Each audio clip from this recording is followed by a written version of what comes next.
अब एसडीएम साहब नाराज हो गए हैं। सरपंच सहित अन्य 12 लोगों पर एफआईआर दर्ज कर दी गई है। यहाँ पे व्यवस्था करने के लिए बोला था। मैं किसी मेरा बात सुनिए ना,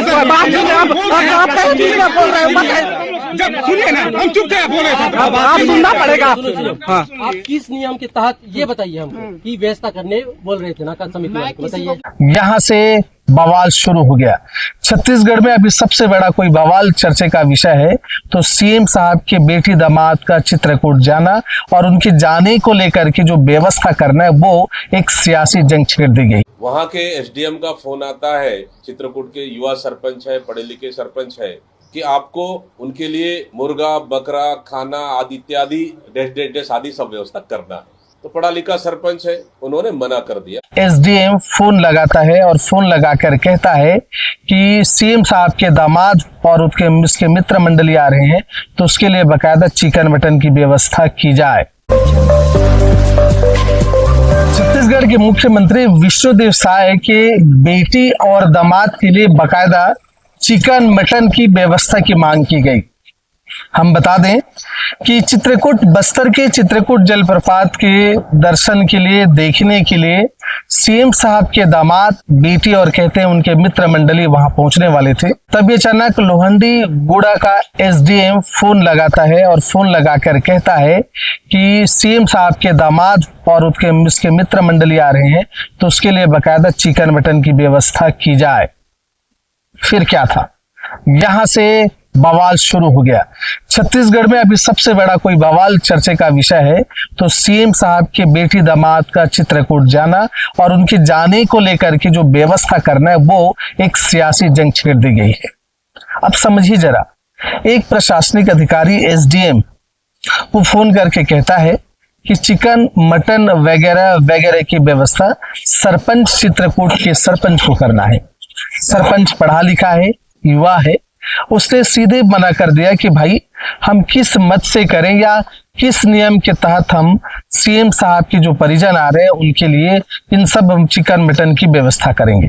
बताइए, एसडीएम बाबू नाराज हो गए।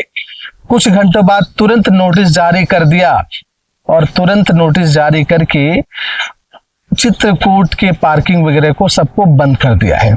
सोचिए जरा, हम उसके वीडियो भी आपको दिखाएंगे, हम ये भी दिखाएंगे कि इसमें दीपक बैज ने क्या कुछ कहा है। लेकिन अब एसडीएम साहब नाराज हो गए हैं। सरपंच सहित अन्य 12 लोगों पर एफआईआर दर्ज कर दी गई है। एफआईआर दर्ज होने के बाद सरपंच और अन्य लोगों को थाने लेके चला गया क्योंकि एसडीएम बाबू है, वो मानेंगे थोड़ी ना। फिर वहां थाने में बंद करने के बाद सैकड़ों हजारों की संख्या में तमाम बस्तर के लोग, ग्राम पंचायत के लोग वहां पहुंचे हैं और पहुंच करके फिलहाल अभी छोड़ा गया, लेकिन संगीन धारा लगाए गए। धारा 126 बीएनएस के तहत 2 उनको लगाया गया, बीएनएस के तहत 189 का 2 धारा उन पर लगाया गया है। आइए देखते हैं इस वीडियो में। अब बड़े ध्यान से देखिएगा और समझिएगा, साथ ही साथ अपना विचार भी व्यक्त करिएगा कि शासन और प्रशासन यानी सरकार उनकी बेटी दामाद कहीं जाते हैं तो सरपंच किस मत से किस नियम के तहत वो खर्चा करेंगे। और दूसरी बात, क्या प्रशासनिक अधिकारी एसडीएम उनको ये अधिकार है कि वो फोन करें?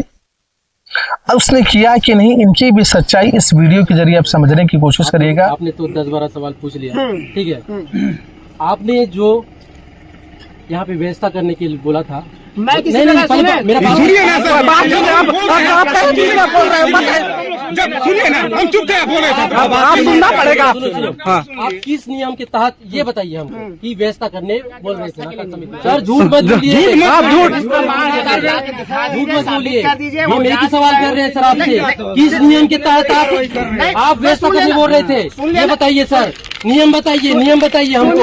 आप इतना सारा बता दिए ना, लंबा चौड़ा, एक नियम बता दीजिए सर। किस नियम के तहत आप व्यवस्था करने बोल रहे थे, वसूली कर रहे थे आप, ये बताइए। आप प्रमाण ला दीजिए, मैं इस तरह का कोई चीज किसी को बोला बोले हो आप प्रमाण ला बोले हो आप दीजिए, फोन के माध्यम से, कोतवाल के माध्यम से बोले हो प्रमाण ला दीजिए। इसके पहले मेरे को डेट याद नहीं है, कलेक्टर साहब लोग आए थे, उस दिन भी आप बोले थे कोतवाल के माध्यम से। हम लोगों ने उस दिन, चलो ठीक है, कर देते कलेक्टर। ये जो ये पुराना वाला बिल है सर, पुराने लोग दे दिए हैं। ये मेरे द्वारा नहीं किया हाँ, गया। लेकिन आपके द्वारा बोला गया था सर।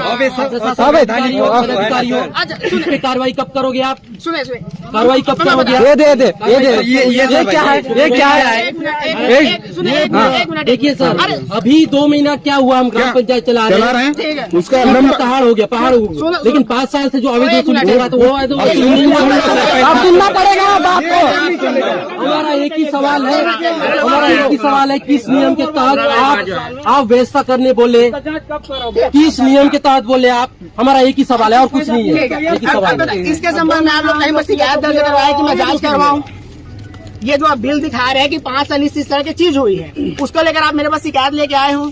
या उस दिन जब मैं आया था, जब पहले दिन जब नाका में जो सदा सरंग में बैठक लिया था, उस दिन भी ये चर्चा हुई थी, ठीक है? इसके संबंध में आप लोग मेरे पास किसी प्रकार का शिकायत ला के ले आए हो? कोई प्रमाण?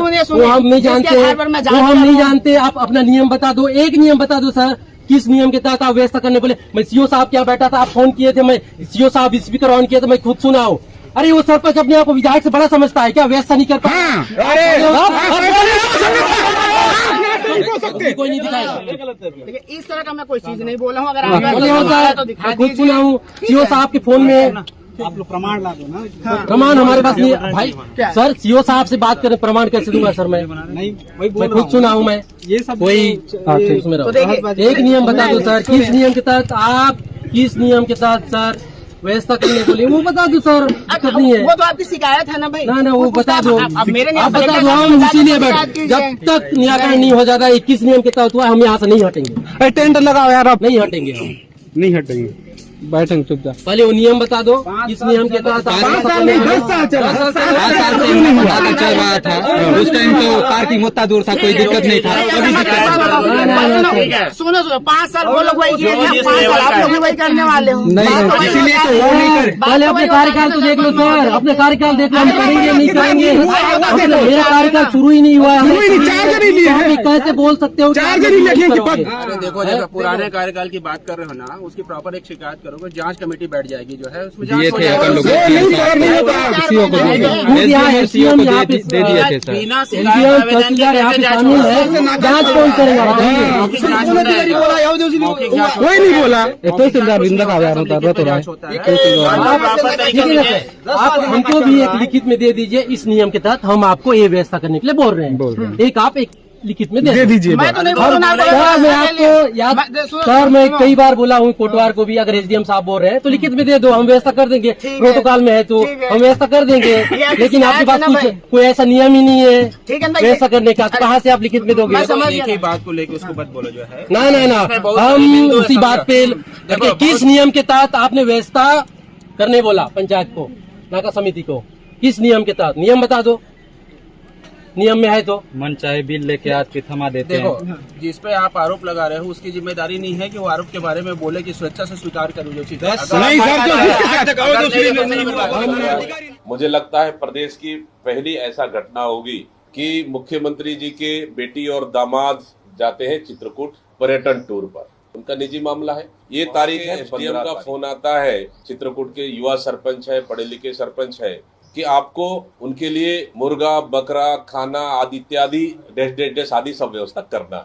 तो पढ़ा लिखा सरपंच है, उन्होंने मना कर, और जो नाके लगा रहे हैं उस टैक्स से पैसा में नहीं दे सकते। तो सरपंच ने उन्हें डराने, धमकाने, दबाव बनाने का प्रयास एसडीएम ने किया सरपंच को। सरपंच ने फिर भी नहीं माना, तो तुरंत 15 तारीख को एसडीएम नोटिस जारी कर देते हैं उनको कि आपको नाका बंद कर दिया जाता है। उससे पहले कारण बताओ नोटिस भी जारी किए और नाका बंद करने का निर्देश भी दिए। तो कल पूरे गांव वालों ने मिलकर एसडीएम के खिलाफ प्रदर्शन किए, वही चित्रकूट में ही। तो एसडीएम ने उनको सरपंच एवं अन्य 12 लोगों के खिलाफ में विभिन्न धाराओं के तहत कार्रवाई किया, विभिन्न संगीन धाराओं के खिलाफ कार्रवाई किया। हम पूछना चाहते हैं, क्या ग्राम पंचायत को वहां कर वसूली का अधिकार है कि नहीं? टैक्स लेने का अधिकार है कि नहीं? बस्तर में 5वीं अनुसूची लागू है, ग्राम सभा को पावर है कि नहीं? ग्राम पंचायत को पावर है कि नहीं? शायद एसडीएम को इनको अध्ययन कर लेना चाहिए, पहला चीज।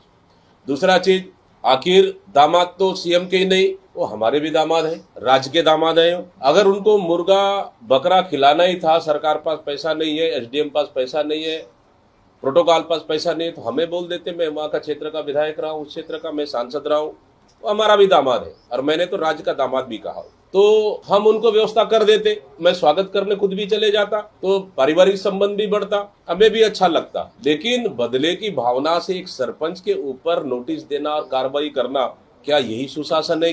क्या छत्तीसगढ़ में एक आदिवासी मुख्यमंत्री, खैर अपने आप को आदिवासी तो मानते नहीं है, जनजाति मानते हैं, एक जनजाति मुख्यमंत्री एक आदिवासी सरपंच के ऊपर कार्रवाई करवाते इसलिए कि उनकी दामाद के लिए आव भगत नहीं हो पाया। तो सेवादार इतने सेवा कर रहे हैं, मैंने आज तक तो आपको क्या लग रहा है, कैसा क्या चीज, वो भी कमेंट बॉक्स में कमेंट जरूर करिएगा। जय हिंद, जय छत्तीसगढ़।